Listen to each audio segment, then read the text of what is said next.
Justice in Don Quixote, Part 4, by Egberto Bermúdez. The advice Don Quixote gave to Sancho before he became governor. Before Sancho becomes governor of the Insula Barataria, chapter 42 of the second part, Don Quixote gives him advice about governing with common sense and justice. He counsels Sancho to never be guided by arbitrariness in law and not to bring the entire rigor of the law to bear on the offender because, and I quote, the reputation of the harsh judge is not better than that of the compassionate one, unquote. Furthermore, if he has to judge the case of one of his enemies, he has to, and I quote, put the injury out of his mind and turn his thoughts to the truth of the question, unquote. Finally, regarding a culprit who falls under his jurisdiction, he has to, and I quote, show him compassion and clemency because although all the attributes of God are equal, in our view, mercy is more brilliant and splendid than justice, unquote. In a letter, Don Quixote advises Sancho not to issue many edicts since, and I quote, edicts that are not carried out are as good as non-existent, unquote. Sancho Panza has the opportunity to implement much of the advice given by his master, and he governs with common sense, prudence, wisdom, and justice. He is able to preside over some trials in which his judgments are Solomonic, just, wise, and merciful. Failures and successes of Don Quixote. In most of the adventures in which, as a man of action, knight-errant, Don Quixote tries to achieve justice, he fails. The cause of this is always his lack of prudence, since his obsession with knight-errantry distorts reality and he is incapable of establishing coherence between principles, means, and ends. Nevertheless, as counselor and wise preacher, he is successful. This is confirmed by Sancho's wisdom as governor.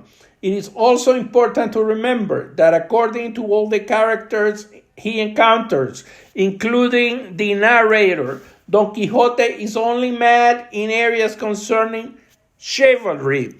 In everything else, he shows intelligence, wisdom, depth of knowledge, and goodness. Something strange happens. An attentive and discerning reader like Joseph Ratzinger, Pope Benedict XVI, observes something strange happening. As the novel advances, Cervantes gradually begins to gain affection and love for his foolish knight.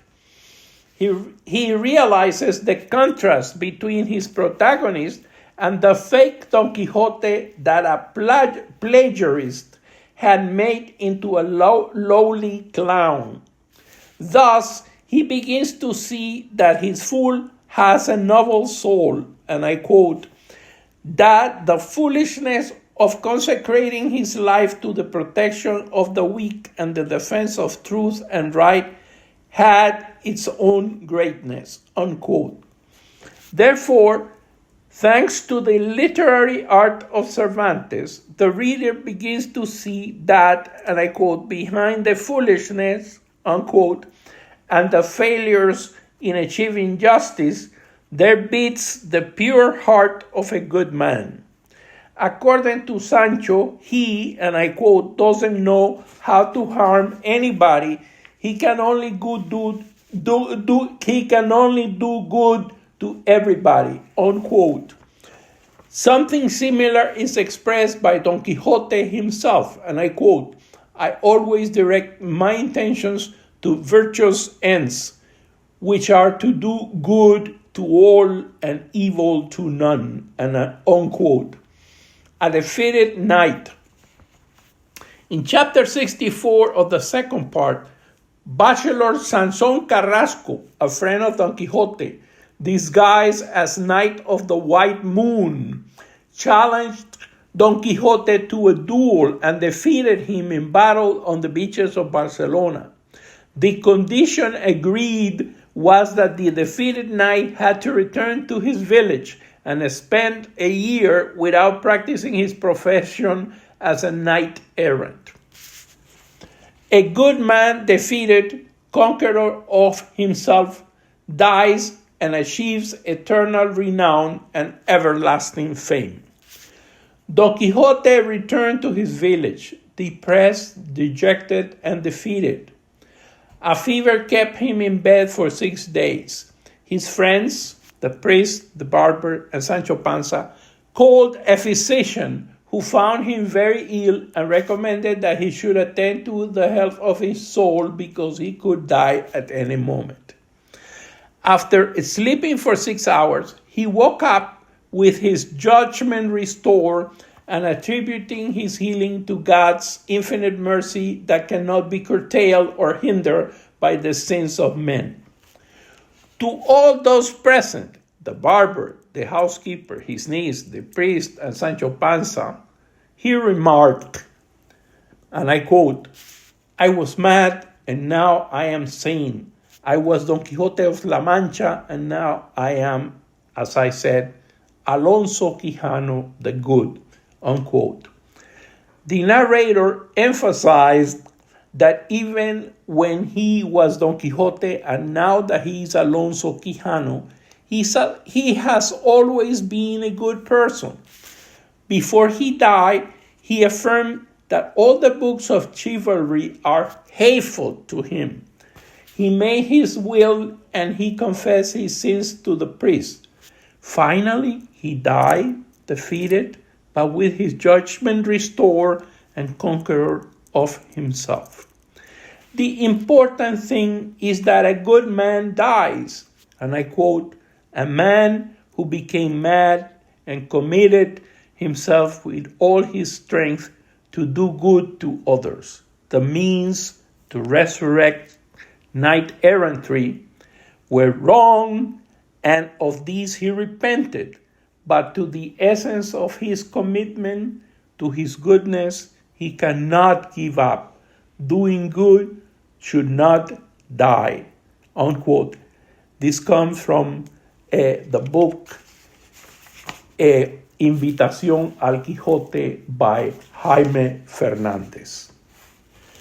In conclusion, in spite of his failures in his quest for justice, due to his madness, his defects, and sins, the great victory of Don Quixote Alonso Quijano is to have died conqueror of himself. He achieves eternal renown and everlasting fame as the protagonist of the best-known and influential Spanish novel of all times. This masterpiece of honest entertainment, whose language delights and its invention amazes and astounds, in an extraordinary mingling of delight and moral philosophy, truth with humor, teaches while amusing. It is a metaphor of our human search for goodness and justice, a road from which one glimpses, between lights and shadows, the foundation of every goodness and every justice, God. Thank you for listening to me.